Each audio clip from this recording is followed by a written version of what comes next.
Hello everyone, talk show India के सभी दर्शकों को अनिकेत राज का प्यार भरा नमस्कार। दोस्तों, आप सब देख रहे हैं आपका फेवरेट शो बातें सूरत वालों की।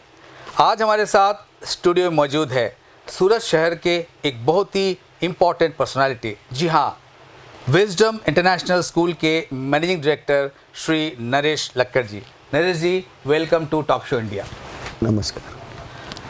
नरेश जी, बहुत ही सुंदर नाम आपने रखा है अपना स्कूल का, विजडम इंटरनेशनल स्कूल। सबसे पहले मैं ये जानना चाहता हूँ कि आपका ये एजुकेशनल सेगमेंट में सफ़र कब और कैसे शुरुआत आपने की? 2001 में मेरा ग्रेजुएशन ख़त्म होने के बाद मैं सूरत आया। ओके। तो मैं सोच रहा था कुछ ना कुछ करूं। जी। तो 2001 में मैंने हरिओम स्कूल ज्वाइन किया। ओके। और उसमें मैंने 10 साल तक काम किया। Okay, as a teacher? As a teacher काम किया। ओके। बाद में 2011 में मैंने आशादीप विद्यालय एज ए प्रिंसिपल ज्वाइन किया। Okay, great great. और 7 साल उधर काम किया। 7 साल? 7 साल तक। ओके। बाद में मुझे इच्छा थी कि मैं खुद की स्कूल बनाऊं। ओके। तो 2017 में मैंने खुद की स्कूल बना दिया। ओके, यानी कि विजडम इंटरनेशनल स्कूल आपने 2017 में बनाया। हाँ। और आपका वो सपना आपने पूरा किया। तो सबसे पहले मैं आपके सपनों पे आता हूँ कि आपका ये सपना कैसे पूरा हुआ और क्या योग संजोग बना? हम तो कई साल से मुझे अलग अलग लोग पर्सनालिटी मिलते थे जी। बोलते थे सर चलो हम आपके साथ स्कूल बना लें। जी जी। मगर कुछ विचारों में मैच नहीं होता था। ओके। अचानक एक दिन रतु दादा मिल गए। कौन? रतु दादा। ओके, रतु दादा। हाँ हाँ। रतु दादा पटेल। Okay, great. वो मिल गए और हमारे दोनों के विचारों में मिलजुलते हुए अच्छा, तो फिर स्कूल बन गया। क्या बात है।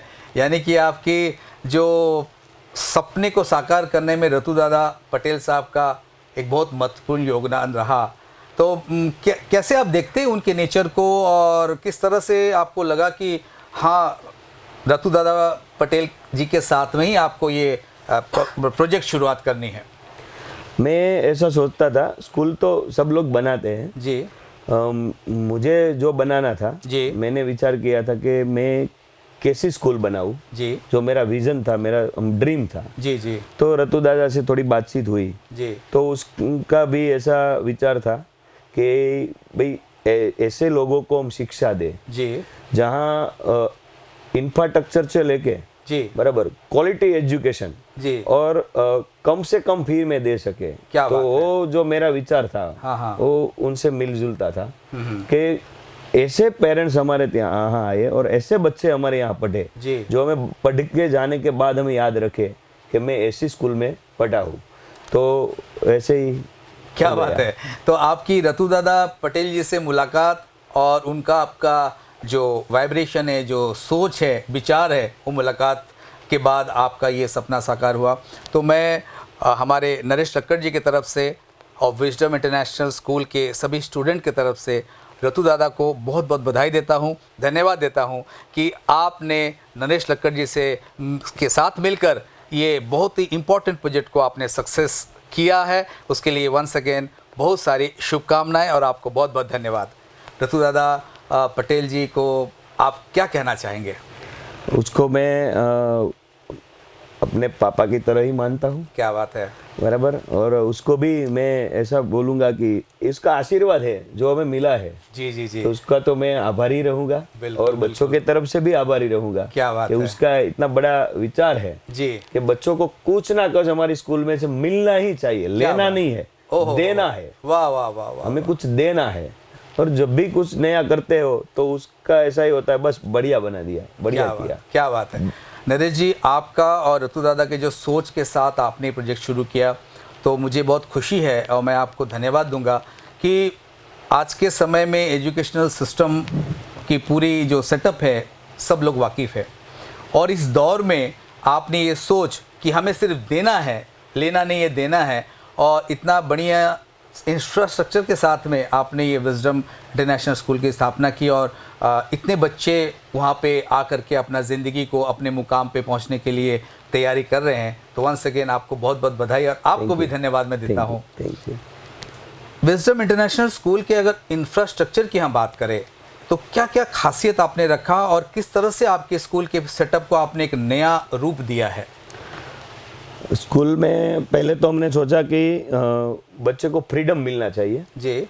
तो अभी शहरी विस्तार में क्या होता है कि कंजक्टेड रूम होते हैं, राइट। तो हमने सोचा कि हवा उजास वाले रूम चाहिए जी।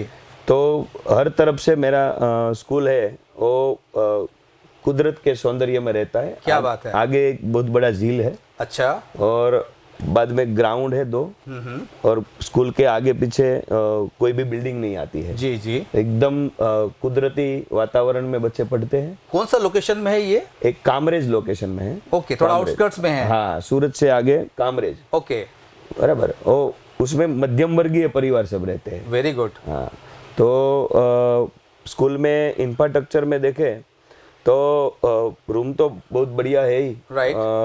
गवर्नमेंट्स के नॉर्म से भी ज़्यादा बड़े हैं जी जी। फिर स्कूल में ड्राइंग लैब है। हाँ हाँ। तो हम सोचते थे कि ड्राइंग में बच्चे क्लास में काम करते हैं जी जी, मगर बच्चे को सिर्फ ड्राइंग लैब में ही काम करना चाहिए, तो एक बहुत बढ़िया ड्राइंग लैब बनाया है। अच्छा। मैथ्स लैब है, कंप्यूटर लैब भी बहुत अच्छी तरह से बनाया है। ओके।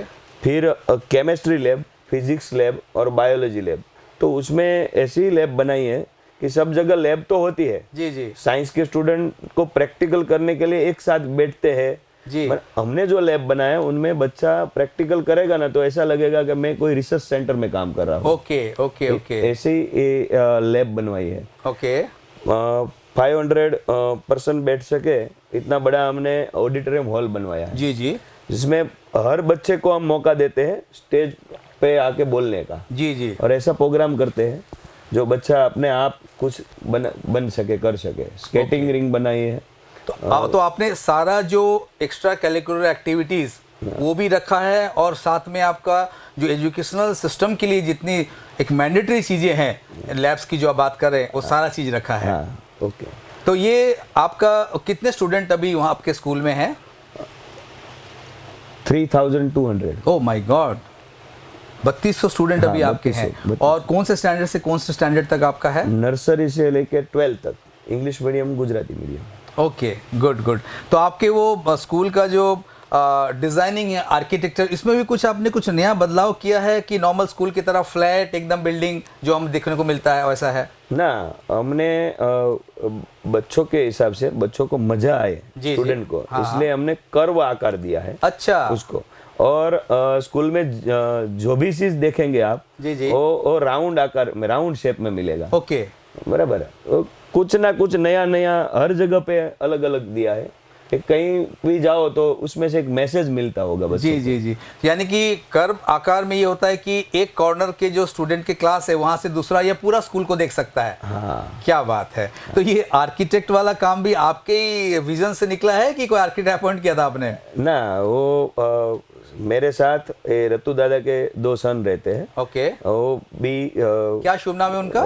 केतन भाई और अजय भाई। ओके। वो भी बिल्डर लाइन में है, तो उसका भी बहुत योगदान रहा है इसमें। जी जी जी जी। और साथ में मिलके ये बना दिया। ग्रेट। यानी कि रतु दादा के फैमिली के सभी लोगों का साथ आपको मिला है। हाँ। और आज आप इस मुकाम पे स्कूल को लेकर के पहुंच गए हैं।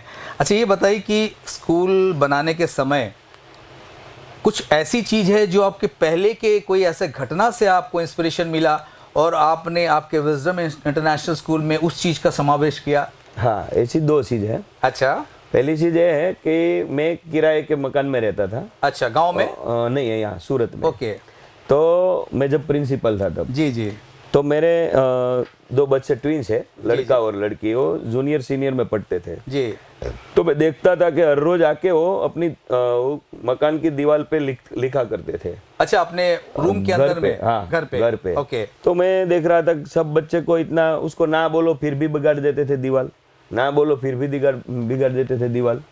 तो मैंने सोचा कि हर बच्चे को ऐसा शौक होता है जी, और ये दीवार पे कुछ करेगा जी जी, तो मैंने जितने रूम हमारे 12 रूम है सीनियर जूनियर के, ओके, और नर्सरी के, हाँ हाँ, सब रूम में दीवार के नीचे के भाग पे वो स्टूडेंट जो बच्चा है वो उसमें लिख सके। अच्छा, आपने तो ब्लैक बोर्ड बना दिए? क्या सारे बात है, क्या बात है। और सब बच्चे को उसमें उसको मौका मिलता है घंटे का, अच्छा, आधे घंटे का, और उसमें चौक देके उसके पास लिखाते हैं, जो लिखना है वो लिख सकते हैं। ओके, तो उसमें तो मुझे लगता है कि काफ़ी बच्चों का एक एक्स्ट्रा भी एडेड उसको फ़ायदा मिलता है कि उसका हाथ वाथ भी चलने लग जाता है। हाँ, ये बस वही है ना। हाँ, उसको एक चौक के साथ काम करेंगे ना तो उसका फिंगर काम करेगा, उसको पता नहीं चलेगा कि मैं लिखना सीख रहा हूँ। क्या बात, बराबर, क्या बात है। तो वो जैसे मोंटेसरी माँ और गिजुभाई बधेका बोलते थे, हाँ हाँ हाँ, वो बात यहाँ लग जाती है बच्चों के साथ, क्या बात और है। उसमें से स्किल डेवलपिंग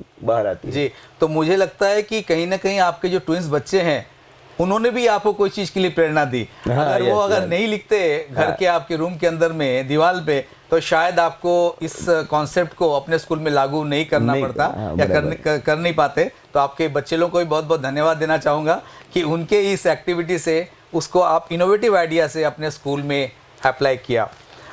नरेश जी, आपका स्कूल एक डिफरेंट तरीके से चल रहा है, एक सेटअप अलग है, थॉट आपने एक अलग रखा है। तो जो भी आपके स्टूडेंट्स हैं उनको, और जो और भी तमाम स्टूडेंट्स हैं पूरे सूरत में एडजॉइनिंग एरियाज़ में, उनके लिए आप क्या पर्टिकुलर कुछ मैसेज देना चाहेंगे ड्यूरिंग स्कूलिंग? उसको किस किस बातों पे ध्यान देना चाहिए? बच्चों को मैं ऐसा मैसेज दूंगा कि अभी जो वर्तमान समय में हमें राष्ट्र भावना के साथ जुड़ना चाहिए, और अपने माँ बाप का जो स्वप्न है उसको पूरा करने के लिए राष्ट्र भावना के साथ अपना व्यक्तित्व विकास करना चाहिए। बिल्कुल बिल्कुल, व्यक्तित्व का विकास करना चाहिए। और ये राष्ट्र भावना की बात आपने करी है, तो इसको आप इम्प्लीमेंट कैसे करते हैं स्कूल में? स्कूल में, हमारी स्कूल में ऐसा है सर कि बच्चा जब स्कूल में एंटर होता है जी, तो शुरुआती वंदे मातरम से होती है। क्या बात है। हर बच्चा कोई भी काम के लिए वंदे मातरम ही बोलता है। अच्छा, हाँ, तो मतलब मे आई कम इन सर, या good morning sir, thank you sir, ऐसा कुछ नहीं? ऐसा नहीं, वंदे मातरम बोलता है। यानी कि जब कोई बच्चा एंटर करता है आपके केबिन में तो क्या कहता है वो? वंदे मातरम बोलता है। ओके, और जाने के समय वंदे मातरम बोलता है। क्या बात है। तो हमारी तरफ से भी आपको वंदे मातरम। वंदे मातरम। और मैं चाहता हूँ कि आपके जो स्टूडेंट्स जो गुजराती ना मीडियम में हैं, और उनके लिए कुछ अगर आप कहना चाहें गुजराती में। હું એવું કહેવા માંગુ છું દરેક વિદ્યાર્થીઓને કે કોઈ પણ સ્કૂલમાં તમે ભણવા માટે જાઓ, અભ્યાસ માટે જાઓ, ત્યારે તમે માત્ર ટકાવારી માટે નહીં જાઓ, મતલબ પર્સન્ટેજ માટે નહીં જાઓ, તમે તમારે કંઈક શીખવા માટે જાઓ, અને એ સ્કિલ તમારામાં જે એબિલિટી છે એ બહાર આવશે, એનાથી તમે ખૂબ સફળ થશો, અને કંઈ પણ દોહરાયા વગર, એકાબીજાની હરીફાઈ કર્યા વગર પોતાની અંદર છુપાયેલી શક્તિઓને બહાર કાઢવા માટે તમે પ્રયત્ન કરો, અને સતત શીખવાનો પ્રયત્ન કરો, માત્ર પર્સન્ટેજ બેઝ નહીં. અને જીવવા માટે નહીં પણ જીતવા માટે કંઈક કરો, એવી હું બધાને શુભકામના આપું છું. वंदे मातरम। वंदे मातरम, थैंक यू। लेकिन मुझे तो ये आश्चर्य हो रहा है कि आपने एक बहुत ऐसा चीज़ का बारे में जिक्र किया, भले गुजराती में, जिस चीज़ के बारे में लोगों को शायद मुझे लगता है कि वो लाइफ में एग्जीक्यूट नहीं कर पाते हैं, सोच भी नहीं आता है। दोस्तों, नरेश लक्कड़ जी ने एक बहुत इंपॉर्टेंट बात कही गुजराती में, आप सभी को हिंदी में बता देता हूँ कि अगर आप स्कूल में जा रहे हैं तो सिर्फ मार्क्स लेने के लिए आप मत जाएं। आपका इंटेंशन होना चाहिए कि आप जिस पर्पस में स्कूल जा रहे हैं, यानी कि जो स्टडीज़ के लिए जा रहे हैं, उसको करके आप नॉलेज लीजिए, बिकॉज ज़िंदगी में नॉलेज ही काम आने वाला है। परसेंटेज तो बाय डिफ़ॉल्ट आ ही जाएगा, अगर आप प्रॉपर नॉलेज लेकर के अगर एग्ज़ाम में बैठ रहे हैं तो आपको मार्क्स मिल ही जाएगा। लेकिन सिर्फ मार्क्स के लिए नहीं, आप नॉलेज के लिए स्कूल में जाइए, जो ज़िंदगी भर आपका काम आएगा। नरेश जी की बात बहुत इंपॉर्टेंट है, और कहीं ना कहीं हर बच्चों के ज़िंदगी में एक नया उम्मीद और नया किरण जगाने वाला ये मैसेज है। आप सभी लोग इस बात को ज़रूर अमल कीजिए। नरेश जी, आप हमारे स्टूडियो में आए, टॉक शो इंडिया की पूरी टीम की तरफ से आपको, रतु दादा पटेल जी को, उनके दोनों सन को और तमाम आपके स्टूडेंट्स और टीचर्स को बहुत बहुत शुभकामनाएं और आपको once again thank you so much being a guest in our studio. Vande Mataram. Vande Mataram. दोस्तों, ये थे आज के हमारे खास मेहमान, विजडम इंटरनेशनल स्कूल के managing director mister Naresh Lakkad. Stay tune with talk show India and keep watching बातें सूरत वालों की। सभी दर्शकों को बहुत बहुत धन्यवाद। नमस्कार।